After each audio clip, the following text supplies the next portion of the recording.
Right, today we're going to show you how to set up an IV line for subcutaneous fluids. Now some pets, we put subcutaneous fluids under their skin in a little bubble with kidney problems to give them a little boost if they're sick. But some of you are doing this at home and want to know how to do this when we're giving it multiple times a week. So I'm going to walk you through how to set up everything, how to read it, and get it running at home, and then we'll practice on a towel. Because it might be a little bit of a long video, we'll have a second one where we start from the beginning, do a whole setup with a live animal, and do it that way. All right, so what I've got here is everything we need for subcutaneous fluids. We have a bag of the fluids. These are sterile, and they come in a little cover. We have our IV line. This is what's going to connect the IV bag to the needle and deliver the fluids to the pet. And then we have our needles. We use 18 gauge needles. They are a little bigger so that we can get those fluids in efficiently.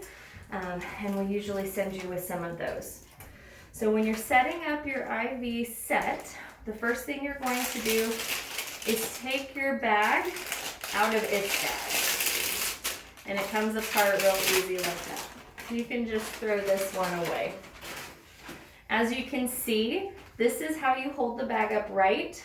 There is a small hole here that you can hang this bag from. Now you don't have to, but sometimes when you're giving medicine or giving the fluids by yourself, this can be helpful to hang it on a little hook so that you have more hands free. You'll also notice that there are numbers on the bag. Now this whole bag is 1,000 milliliters, and each of the lines indicates 100. So it starts at the top, and as you use it, the water level or the fluid level will drop. So when it drops to this one, it's been 100 milliliters, another 100 milliliters, so on and so forth. At the bottom of the bag is where you have the connections. You'll see that each bag has two. You don't have to worry about that because we'll just be using one. All right, what you're going to do then is to get it ready is you're just gonna take this tab, doesn't matter which one, and you're gonna pull it off, just like that. You'll hear it snap. Now you'll see that it's a little rubber part. That's completely normal, and that's how we want it. Is still completely closed and completely sterile inside. And you'll set this down. Now we're going to deal with our IV set. It comes in a pack like this. This is also sterile. And you will just take it and open it like that. I'll set this back here. You can throw that away. You won't need it. All right, now you can see it's fairly long. On one end, on this end, you'll see that you have a blue cap and a little screw nut that slides back and forth, just like that. That is where a needle is going to connect, and we will screw the needle on that end. On the other end, you have the actual plug piercer that will go into the bag. It is sharp, but it's not that sharp. And you want to keep this completely sterile. You don't want to touch this with your fingers at all. So we're going to put the cap back on that for now. You'll also notice that there are a few things in the middle of the line here. This controls your rate. So it's kind of like a plug, but what it does is it, as this rolls back and forth, it opens or closes the line. It kinks the line in here.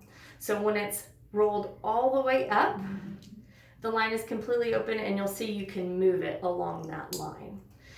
When it is rolled all the way down, in the down position, you can't move it, and it has that line completely kinked off so that the fluids don't run, and you'll see why that's helpful here in a few minutes.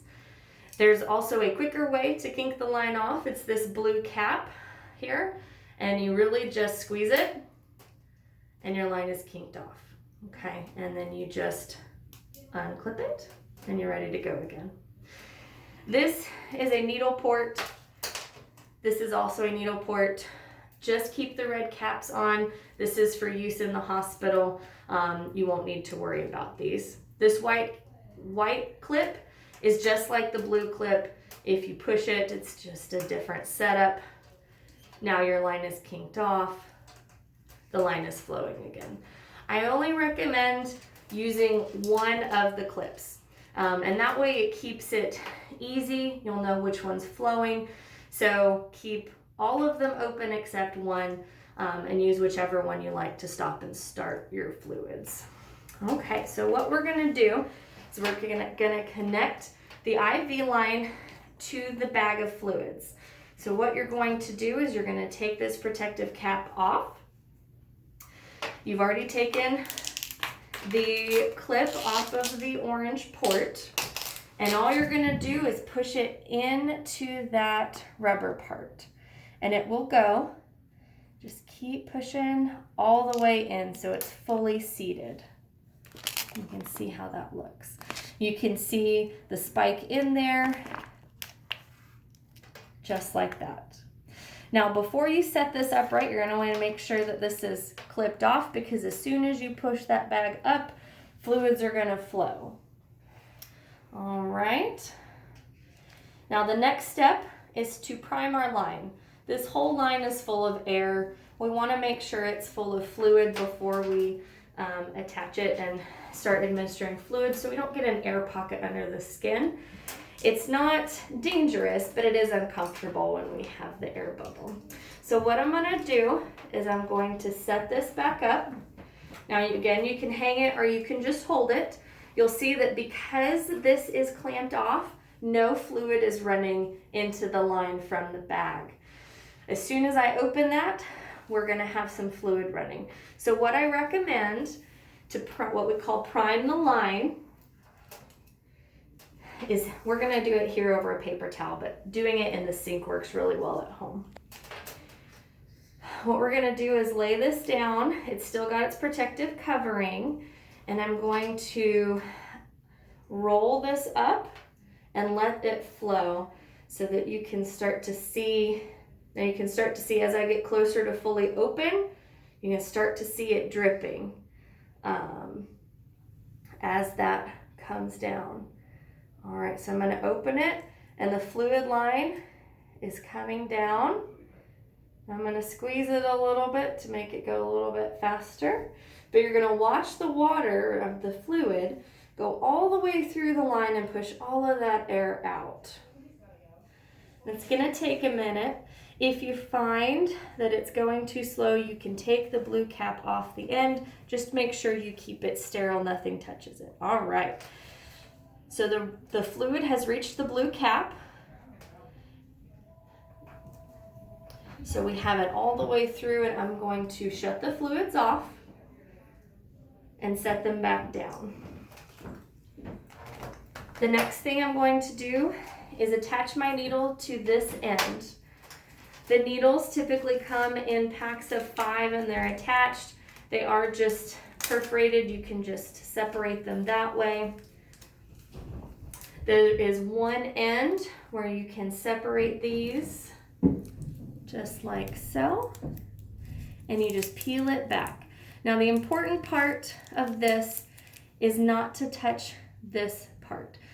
Anything that comes in contact with the fluids, we want to make sure stays sterile so that we don't get any infections in those fluids. So just don't touch the pink end. Keep the cap on the needle. What you're going to do is you're going to take the blue cap off. It just pulls off. You're going to take the needle and you're going to push it onto where the blue cap was. And then you're going to rotate and screw that part on. So now you can see the needle is securely on. It doesn't take many rotations to get this screwed on there, but that will keep it safe. Okay, so now we have our line connected. We have it primed. The next step is to actually give it to the animal. So we will tell you how many milliliters to give. There will go home with a prescription label on the bag so that you know how many to give and how often. So we're going to practice on this towel. It's a very sweet towel. And so what we're going to do, we're going to pretend this is the pet laying down. And where you're going to give this is between the shoulder blades. That's where we have the most extra loose skin. Now there are some other places we can give it, but this tends to be the best place to start. So what we do then is we take our needle. Now our line is still kinked off. We take our needle and we pull the cap off, just like so. And you can set this just somewhere safe where it doesn't fall on the floor. And then keeping the needle at either a 30-degree angle, 45-degree angle, you're going to pick up the skin. I'm tenting it very gently, and you're going to go in. You do not have to bury the whole needle. You just want to make sure at least the bevel, that opening, is completely in. So I'll slide it in, like so. All right, now at this point, it's nice to have a second set of hands, but you can do this by yourself. If you are, I would recommend already having the bag hanging, either on a hook or a bedpost or something like that. But at this point, we're gonna pretend that we have a friend holding this. So the next step is to open this fluid. We're gonna go, and we have it hanging. We're gonna give 200 milliliters of fluids today. All right, so I'm gonna open this. I'm watching to make sure that we're getting very quick drops or a solid stream going through here. The higher the bag, the faster it's gonna work because of gravity. Now you can gently squeeze the bag, and you'll notice we got a good stream here. It gets even faster when we add a little bit of pressure. And that can quicken the administration rate and decrease the time that you're actually giving the fluids. All right, be gentle. If you squeeze this too hard, the bag will rupture, but that's pretty uncommon. So what we're gonna do is we're gonna leave this running until this level, and you always wanna hold it when you're reading it, hold it by this top here so that the fluid level is accurate. And I'm gonna wait until the water level drops to the 2 line. And then what we're gonna do is we're gonna go back. We're going to shut off first our fluid rate. So I'm gonna roll that all the way down. You can see that it's no longer running in here. And then I will go to our pet, and I will gently squeeze, bring the needle out, and then I'm going to just gently hold that hole closed because this is a big needle. It will seal here in a couple seconds, but that way you don't get any leakage. All right, then what you're going to do, and you're going to be very, very careful, is you're going to put the cap back on your needle, and your fluid line is set. So that's how you give the fluids. Now next time, let's say you're giving fluids every day or every other day, the next time you go to use it, you will need a clean needle. It's up to you. Make sure that you have a system so that you know the needle is clean. If you leave a needle on there and you say, okay, if the needle's on there, I know that it's dirty. Each new time we get a new needle. Some people prefer to just swap out the needles beforehand, so it's always a clean needle sitting on there. Either one is fine, as long as you make sure that there's a clean needle on there each time you're poking your pet. When we are giving fluids for long periods of time, eventually you're going to need a new bag. The way that we have been doing it is when you need a new bag, you will get a new bag, but you'll keep the same line for 3 bags. And what we typically do is with a little Sharpie, mark an X right on this barrel here so that you know.